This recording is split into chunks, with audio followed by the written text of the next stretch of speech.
The impact had shattered more than steel. When Juno 9 fell from orbit, it didn't explode. It tore. The hull peeled open like thin ice under pressure, venting screams and plasma into the cold void above asteroid E29K. The ship hadn't been designed for atmospheric entries, because there was no atmosphere here. Just a crust of frozen methane and secrets buried in layers of glacial silence. Kiera Vance didn't remember the fall. She remembered the silence that came after. She woke with half her body buried under jagged plating and the twisted remains of a cryopod, her helmet fractured. Visor smeared red. Cold needles jabbed at her skin even through the thermal lining. Her left leg was numb. Her right hand clutched something wet, her own blood or coolant or both. The air hissed from the broken respirator near her cheek. Her breathing fogged the cracked faceplate. She blinked, but the world remained doubled. Above her, fragments of Juno 9 hung frozen in the low gravity, some still trailing faint strands of vapor like jellyfish in the deep. The emergency lights had long died. What remained was a quiet that didn't feel natural. And then sound, not human. Her comm crackled, not with a signal but a replay. A voice she knew, Lieutenant Harrow screaming, then static. Then a chittering shriek, layered, guttural, something alien. Then nothing. Kiera's pulse spiked. She tried to sit up. Pain flared through her chest, fractured ribs. Her HUD flickered, then blacked out entirely. A power failure.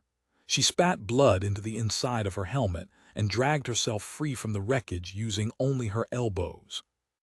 Her mind was spinning, half-conscious. Adrenaline surged, overriding reason.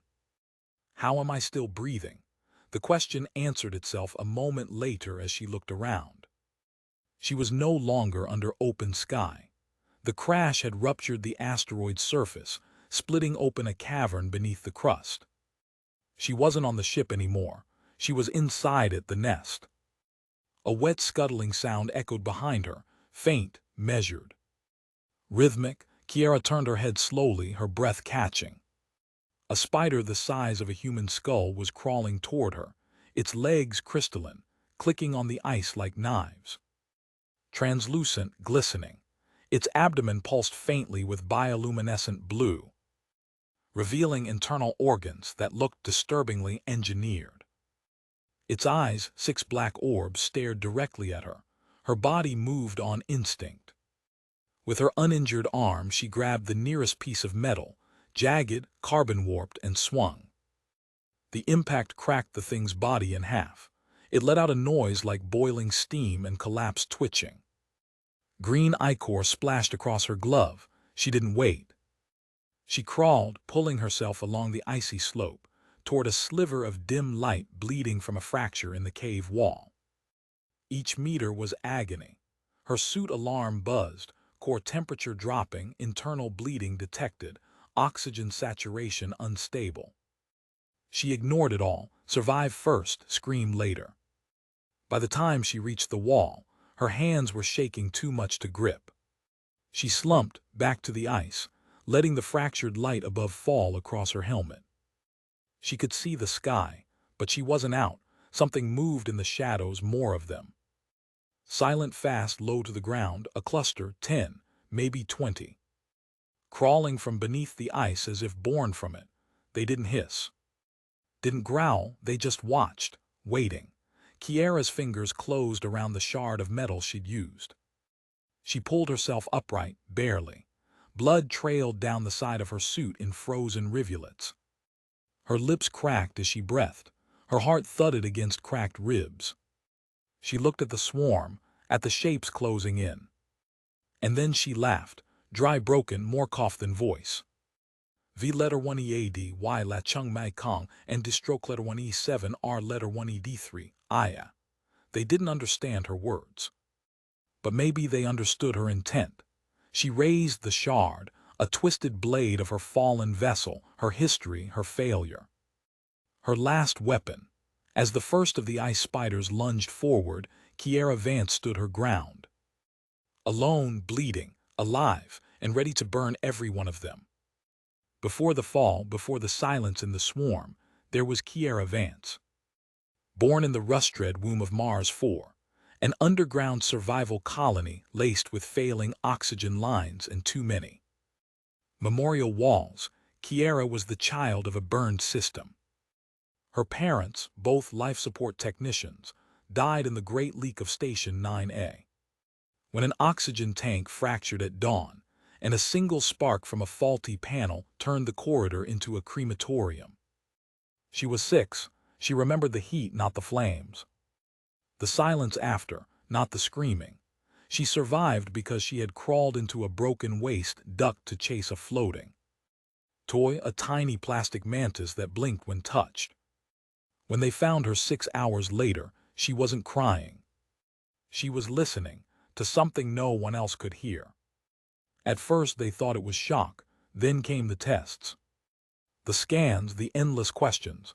Kiera didn't explain much. She simply told them that she could hear things in living things, like a pulse but deeper.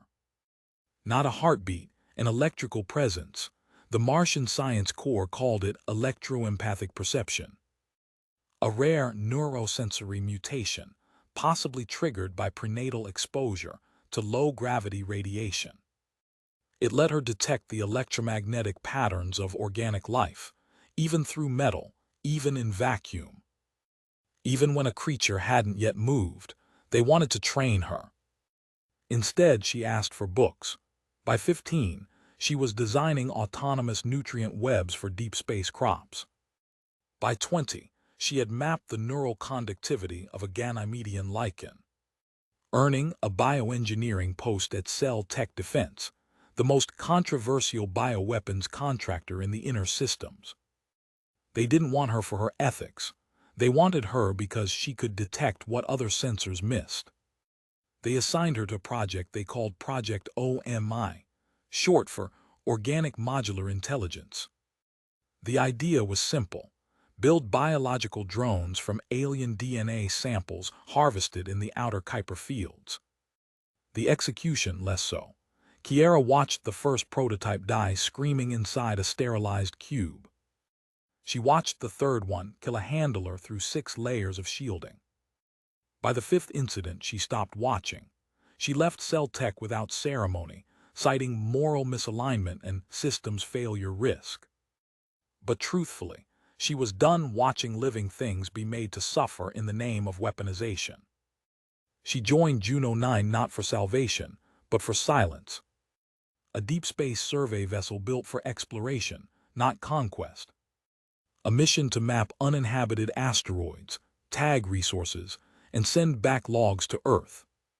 Nothing more. She told herself it would be different. No weapons, no war, just rock, ice, and time, and for a while it was. Kiera didn't socialize much. Her crewmates found her distant but competent. She spoke when needed, ate alone, slept less than the others. Instead of photos on her desk, she kept a printed map of an alien mitochondria variant she had never been able to fully decode. She didn't miss Earth. What she missed was quiet life. But the silence didn't last. 3 weeks before the fall, she noticed it, a tremor in the environmental systems. Not mechanical, not structural, biological, a pulse. Faint, hidden between coolant flows and carbon filters. Something not listed on any readout. She asked for deeper scans. The AI reported no anomalies, so she went to security. Captain Vale didn't look convinced, neither did Chief Brawley. "You're saying there's something alive inside the wiring?" Brawley asked, arms folded, half amused. Kiera stared at him, unblinking. "Not in the wiring," she said. "In the bioconduits. Our oxygen reprocessing nodes use microbial lattices. We never fully sterilized the Kuiper strain samples before integration." "You think something's growing in the walls?" She hesitated. "No, I think something is watching us from inside them." They dismissed it as residual trauma, sensory crossfire. A relic of her Cell Tech past. She didn't argue, but that night she accessed the whole records.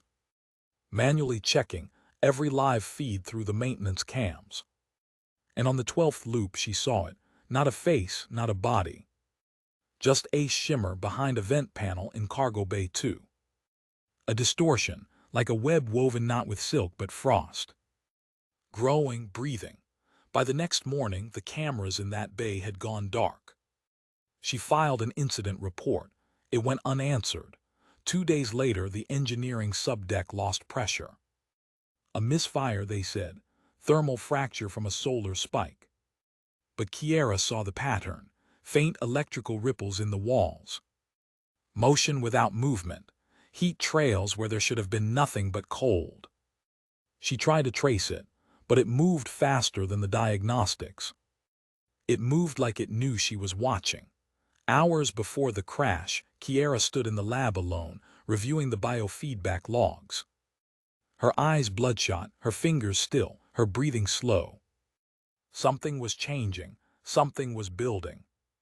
In the final entry of her personal log, still stored in the wreckage, she had written, "If I'm wrong, I'll leave this ship with nothing but shame.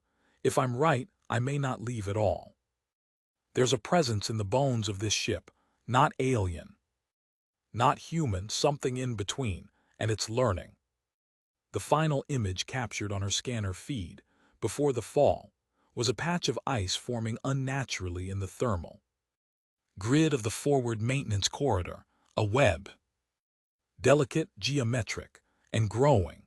She survived by slowing down her body until it nearly forgot it was alive. Kiera lay among the wreckage of Juno 9 for an unknown stretch of time, her suit systems fried, her oxygen reserves flickering low. But her mind remained sharp. She quieted her breath, steadied her pulse, and consciously reduced her internal temperature through deliberate biofeedback control. Something she'd trained herself to do since adolescence. To any external sensor or predator, she was indistinguishable from the dead. And for a while that saved her. The swarm moved past her broken form, unaware or uninterested. Thin, glacial limbs clicked against the metal shards like the whisper of falling snow. Kiera remained still, not because she wanted to, but because the only alternative was death. Eventually, when the cold became unbearable even for her, she moved. Carefully, silently, dragging herself out of the shattered capsule into a tunnel of pale blue ice. She passed through what had once been the dorsal access corridor of the ship, but now lay half-sunken in frozen rock. The floor angled downward, deeper into the asteroid's fractured crust. Outside, the vacuum waited, but inside the cavern it was too warm. That was her first clue. There was heat here, not natural, not geothermal. A biological warmth, soft and uneven, pulsing in intervals that didn't match any geological activity. Kiera gritted her teeth and crawled farther. Every limb ached. Her ribs grated. She pushed through fallen support beams and broken composite, following the trace amounts of residual power to what remained of the emergency containment pod. Inside, the backup heating module was still partially intact. She didn't celebrate. She got to work, with one functioning arm and a kit salvaged from a broken maintenance locker. She extracted a microfusion coil, stripped down the emergency thermocouple, and twisted a length of carbon wire from a snapped tether. Then she sat, surrounded by ice and silence, and built a fire. Not a real one, but the next best thing, a crude heat emitter rigged from scavenged tech. Just enough to keep her core temperature from dropping below survivable thresholds. Her fingers trembled as she adjusted the output.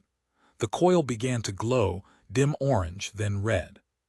Steam hissed from the wall as the surrounding frost started to melt in streaks. And that's when she saw it. The ice wasn't just melting, it was reforming. In patterns, not natural ones, architectural ones. Webbing, sprawling, geometric, alive. They debuilt it right here. Inside the asteroid, inside her ship, she reached for her recorder with numb fingers and clicked it on. Her voice, hoarse, rasping, filled the space. Day 1. or whatever you call it, after impact. I've reestablished minimal warmth and power. No sign of crew. I think they're all dead. I found something beneath the mid-deck living tissue embedded in frost. It's not alien, not entirely, it's us, our code, our legacy. Rewritten through time and cold and failure. These aren't just creatures. They're our broken children. She paused, stared into the webbing forming along the far wall. Growing like veins beneath translucent ice, we made them. Not on purpose, but through carelessness, through design flaws and lazy protocols and systems we never meant to survive. And they did, they adapted, they remembered. A faint clicking echoed beyond the tunnel entrance. She killed the light. The spiders were returning. She pressed herself against the wall, heart hammering. Her heat rig flickered, power levels unstable, not enough juice to hold them off. She needed something more. By the third hour, she had scavenged enough metal shards and exposed insulation wiring to fashion a rudimentary thermal lance, crude, dangerous, barely controllable. But if she could concentrate the output into a focused beam, she might be able to burn a path through the ice, buy herself time. She tested it in a shallow crevice. The lance hissed and spat sparks as the superheated core engaged. But the beam barely scored the surface. The ice was thicker than expected. And denser. It had been altered, somehow woven with polymer threads from the ship's hull. Organic and synthetic, a fusion, it was resisting heat. Like it knew how. Another entry in her log, they're evolving. Or they already evolved. I don't know how long they've been here. But they're using parts of the ship, the polymers, the carbon mesh, even fragments of the neuronal wiring. They've become something else. We tried to build tools that could grow, repair themselves. We never asked what would happen if they kept growing. That night they came again, the swarm no longer random. Organized. The first wave attacked from below, through melted cracks she hadn't reinforced. The second wave flanked her from behind, one crawling along the ceiling, dropping silently before she noticed. She turned in time to strike it down with a wrench, but two more emerged from the shadows. Her reflexes saved her, barely. She engaged the thermal lance, swinging it in an arc. The beam caught one, melting its carapace mid-lunge, sending it shrieking into the wall. The others fell back, watching, studying. Their bodies smoked from the residual heat. Their limbs curled, not in pain, but in calculation. And that terrified her more than anything.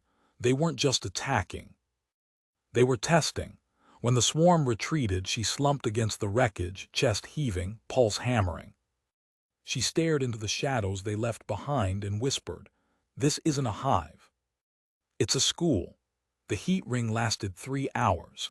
Kiara had cobbled it together using one of the emergency thermal cores from Engineering Deck 2, a cluster of superconductive cabling, and the remaining shielding from the auxiliary comms array. It pulsed low and steady, just enough to keep the ambient temperature around her gear stable and ward off frostbite. Not enough to kill anything, but enough, she hoped, to buy her a little time. She called it the heat circle, and she sat inside it like a monk in a dying monastery. Around her, the icy cavern pulsed with a quiet tension, the air too still for comfort. She had rigged makeshift alarms using the broken hull sensors and an old seismic trigger. The moment anything crossed the threshold, it would set off a vibration burst in her headset. It didn't take long. The vibration struck like a slap to the jaw. Once, then again, they were here. The first wave came fast, 7 of them crawling low, limbs spread wide, moving in coordinated formation like a hunting pack. They didn't screech this time. They didn't need to. They had learned. Kiara swung her torch lance into position, triggering the heat blade just as the first creature breached the circle. It burst into steam and legs, its body folding in half from the thermal shock. The others scattered. She reached for her second coil. Too late, The ice beneath her cracked, and they came from below 2, maybe 3. One clamped onto her right ankle, piercing the suit and sinking a frozen fang into her boot. She screamed, twisting, driving the lance downward into its thorax. Another leapt from the wall. She didn't see it.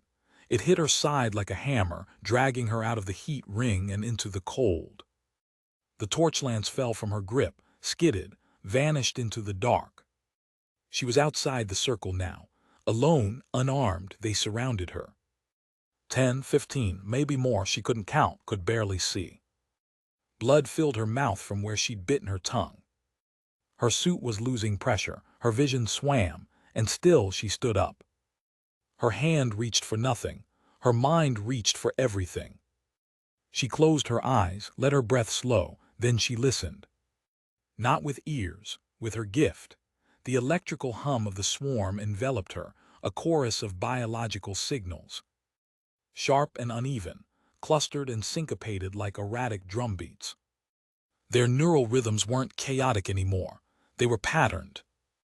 Matched, coordinated. She spun to her left, catching the motion a fraction of a second before it landed. Her elbow slammed into an incoming spider's leg, breaking it mid-strike. Another lunged. She ducked, rolled, kicked. She moved like a blind fighter in a storm of glass. Every attack came a little slower than she predicted. Every dodge a little too late. Still she fought. Then came the alpha. It crawled forward from the shadows like something ancient and resentful, its body nearly double the size of the others. Its limbs shimmered faintly with grafted alloys, plating stolen from the hull. Its breath, if it could be called that, clouded the air with visible frost. And its eyes, there were too many, but one, just one, reflected back a flash of something that made Kiera freeze. A human iris, not whole, not right, but present. Inside the pupil, a flicker of face recognition mapping, like the remnants of old tech. Embedded, mutated, she saw a familiar profile glitching behind its gaze. Lieutenant Harrow, the first to die, the one who'd vanished without trace in the ship's biosystems room. No, she whispered. The creature lunged. She raised her arm too slow. Its leg, razor-edged, pierced through her left forearm, straight through the suit, through skin and sinew, until the tip emerged from the other side, dripping with steam and blood. She screamed, fell backward, it pinned her. She stared into its eyes and saw herself, not her reflection, her DNA logged. Sampled, echoed. This wasn't just evolution, it was inheritance. "We built the code that birthed you," she whispered, voice thin as breath. "We wrote your name in error, and now I am your origin." The alpha reared back, hissing. Kiera's free hand closed around a jagged shard of glass steel. She drove it up into the creature's throat. It didn't scream. It simply twitched, then fell sideways, twitching, leaking gel and steam. She rolled away, dragging her arm behind her, vision red and shaking. Blood froze the instant it touched the ground. Behind her, the others hesitated. She laughed, delirious, wild. Chung Tao Kong Kan Nha N letter 1 EF R letter 1 ED3 I Lu NH letter 1 EC7N, she shouted, her voice cracking into the cave. "But I won't let you build yours from my bones." Then she ran. Not away, toward the wreckage, toward the reserve fuel cells. Toward the explosives. The remnants of the ship's stabilizer housing were still semi-intact, half buried under collapsed plating and reactor debris, but she knew what was inside. A pressurized canister of unstable plasma coolant. She tore it free with her good arm, slammed the release valve, and hurled it into the ice wall behind her. Then she dove. The explosion wasn't elegant, it wasn't calculated. It was raw, a roar of thermal backlash and shattered metal, splitting the ice wall wide open into a deeper chamber below. Steam erupted, the swarm scattered. She lay at the edge of the new chasm, body broken, suit torn. Blood pooling beneath her in a frozen fan, and yet she smiled. Not in victory, in understanding, they hadn't killed her. Not yet, and now she was going into the nest. The breach led downward into a wound carved by time and flame. Shards of metal and melted frost crumbled beneath Kiera's boots as she stumbled through the opening her explosion had made. Her arm, bound in strips of suit fabric, slick with frozen blood, throbbed with each step, but she pressed forward. The deeper she went, the warmer it became. Not warmth as in comfort, but living heat. Humid, pulsing, unclean. The tunnel curved unnaturally, spiraling in patterns too perfect for geology. The walls shimmered with strands of organic silk reinforced by synthetic fiber, embedded with fragments of circuitry. Bioluminescent nodes pulsed in rhythmic cadence, like the heartbeat of a hive mind. The spiders hadn't just evolved, they'd built something. A system. She emerged into a vast inner chamber and froze. The cavern wasn't natural. It was grown. Ribs of semi-metallic bone arched from floor to ceiling like the inside of a giant creature's chest. The ice had been melted and refrozen into smooth, curved geometry designed to resonate heat. In the center, a core, a mound of clustered sacs, glowing blue-white, flickering as if under strobe light. Eggs, thousands. Suspended from silken web conduits were small translucent pouches, each one pulsing. Each one connected by thin cables to a central stalk of glass fiber and protein. It wasn't just reproduction, it was synchronization. Kiera stepped forward. The moment she crossed the chamber's edge, her skin tingled. She gasped, her head filled with images, not thoughts. Not voices, but data, fragmented memories, visual distortions. Echoes, Lieutenant Harrow, laughing at the dinner table. Captain Vale screaming in the dark. Crewman Urek watching a child's holovid loop in silence. But the images weren't coming from her mind. They were being projected. From the core, from the eggs, from the hive. The spiders hadn't just consumed the crew. They had copied them, bits and pieces, electrical impulses harvested from neural tissue. Patterns reconstructed through alien coding, faulty. Fragmented, horribly incomplete, but enough to remember. Kiera staggered back.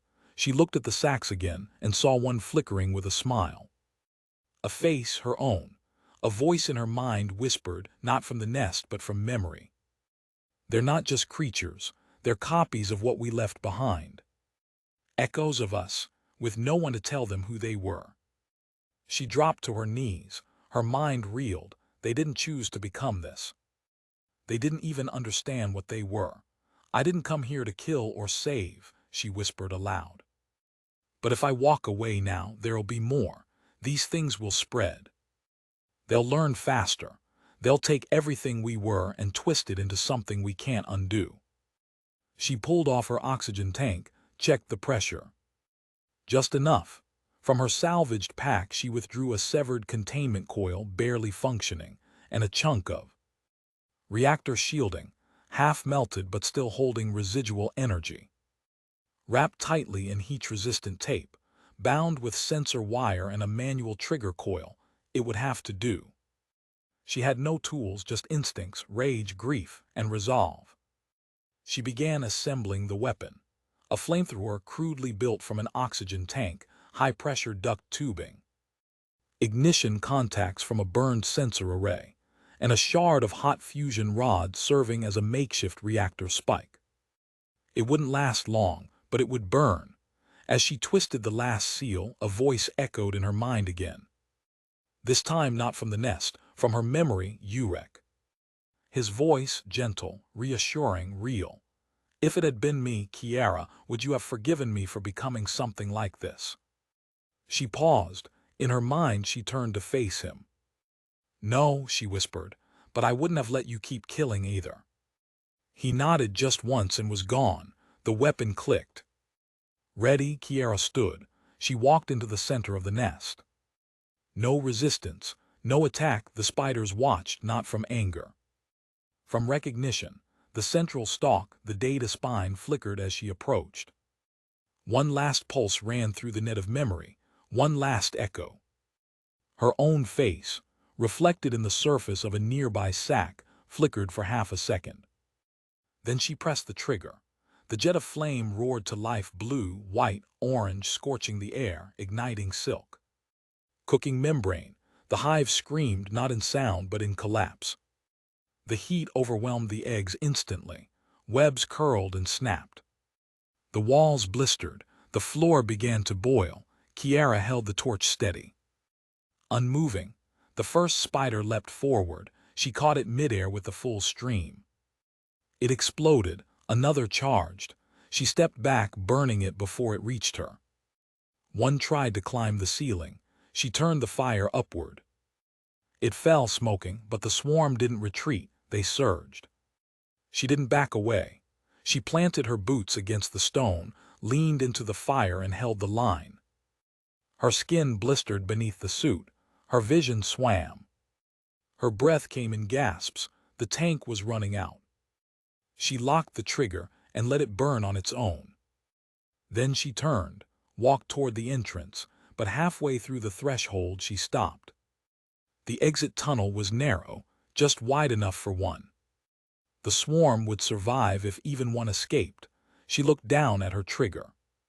Then back at the fire. She turned back, walked into the heat, and stood at the doorway. The swarm surged again from all directions. She took a deep breath and closed the door behind her. Not to trap herself in, but to keep the rest of them out. The fire took everything. By the time the rescue drone from Station Theta 12 found her, Kiara Vance was standing in the middle of a melting crater, surrounded by the scorched remains of what had once been a nest and a memory chamber. The ice no longer shimmered. It steamed. Her suit was torn nearly to the bone, held together by scorched seams and willpower. One side of her face had blistered from radiation exposure. Her left arm was inoperable. The oxygen tank was long dry, replaced by a makeshift breathing valve from a cargo pipe. But her eyes, sharp, silent, remained clear. In her hands, held close to her chest, was a black box recorder. A damaged one, with scratches deep across its housing. But it was intact, and it held everything. When the recovery crew tried to speak to her, she didn't respond immediately. Only after stabilizing her vitals and rerouting her suit's feed into the rescue vessel's systems did she whisper a single word, "Seal the breach." They followed her eyes toward the hole in the crust where the ice spider's nest had once pulsed with stolen memory and synthetic life. It was nothing but soot and ash now, heat scoured down to sterile rock. Nothing survived, at least that's what they assumed. She didn't rest on the way back. She cataloged every breath, every wound, every flicker of heat signature in the shuttle's path. And when they asked her why she hadn't sent a distress signal earlier, why she had waited until the explosion triggered the emergency beacon, she looked up with cracked lips and said, "Because I needed time to make sure I didn't bring any of them with me. Not even one egg. They don't get a second chance, not in another darkness." The crew went silent. They didn't ask further. Later in the official log, one of the officers would write, "We found her on her feet, surrounded by steam, her clothing half burned, skin blistered. And yet she never dropped the data unit. That recorder was all that mattered to her. Not her pain, not even her life, just the truth of what happened down there." That truth was more than just video logs and heat signatures. It was the mapping of corrupted DNA, of spider creatures formed from discarded neural tissue and synthetic scaffold, coded from abandoned bioweapons protocols and fused with fragments of human consciousness. A horror born not from malice, but from neglect. She had kept the proof, and she handed it over. But when the medical team prepped her for return to Earth, she declined. Not gently, flatly, "I'm not going back." They tried to explain protocol. Debriefing, awards, counseling. She looked through them as if staring into a wall of glass. "Send my report, burn the rest."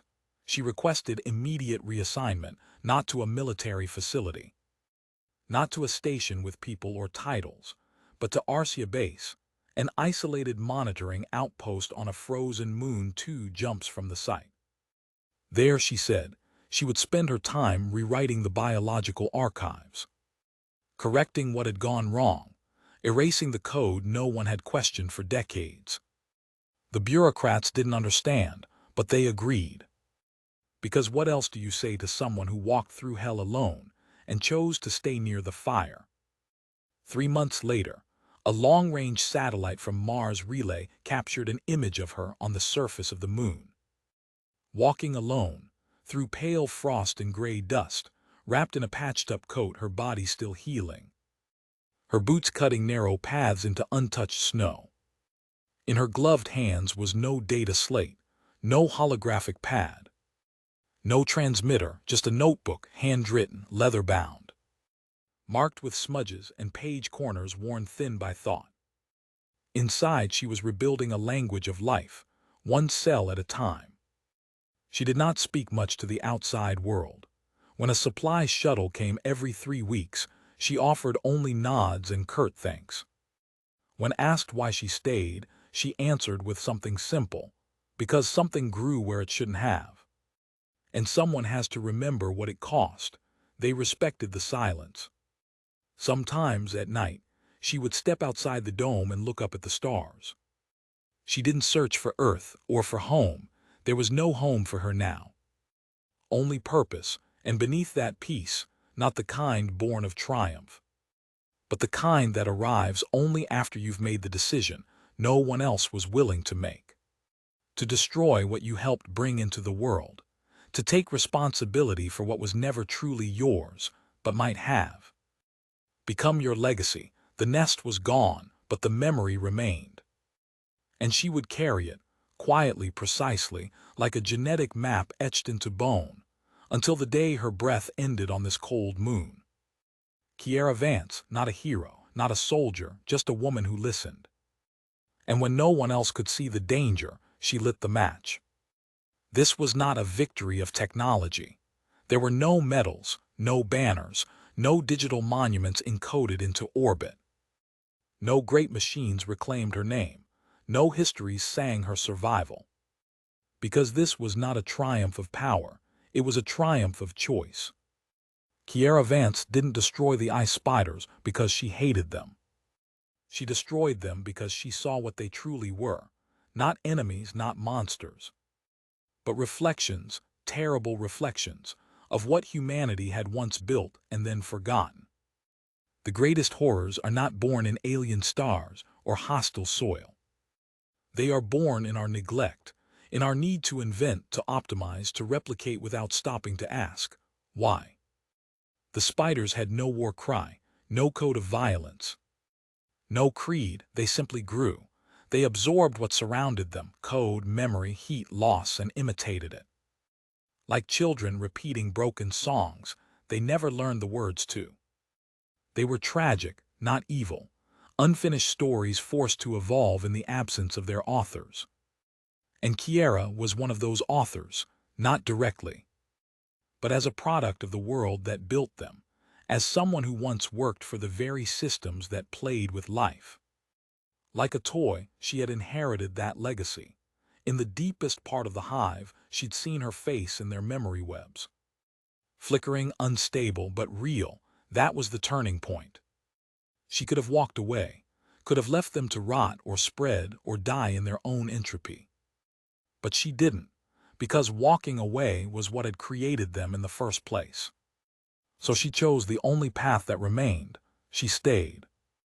She burned. She ended what should never have begun. But what truly mattered wasn't the fire. It was the silence that followed. Not the silence of death, but of understanding. Months later, her final transmission reached the Galactic Research Assembly. A personal memo embedded in the broader biological report she submitted before cutting all ties to centralized networks. The message was short, plain. If you are human, don't ask how many lives our technology can end. Ask instead, Can you resist creating one more thing that you know someday you'll have to destroy? It circulated among scientists quietly, not broadcast, not politicized, just shared, among those who designed synthetic embryos, among those who managed AI organic hybrid fields, among those who dreamed of living weapons and memory cloning and self-learning systems. Some dismissed it, others archived it. But a very few, read it more than once, and paused before starting their next experiment. As for Kiera, she never sent another message, but one file attached to the outgoing packet was labeled simply, Last Entry K. V. It contained a single audio log, quiet, no background noise. No stutter, just her voice, older, tired, steady. I burned what I once walked away from. I burned what we all left behind, not out of hate, not out of fear, but because there was no one else to do it. And because the thing I destroyed had become too much like us. A pause, then, and now for the first time I am not afraid anymore.